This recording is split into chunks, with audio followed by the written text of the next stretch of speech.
Messi or Ronaldo?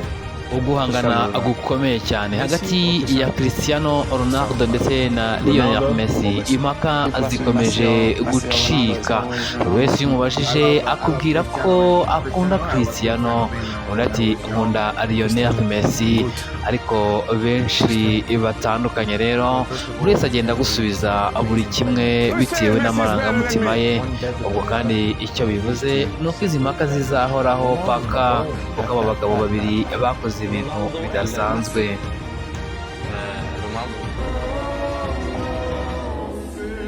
Messi or Ronaldo? Cristiano Ronaldo. Messi or Ronaldo? Cristiano is the best player in the world. He played 15 years in the top. Messi or Ronaldo. Ronaldo. Messi or Ronaldo? I go for Ronaldo. Bueno, yo siempre he dicho que Cristiano siempre ha sido mi ídolo.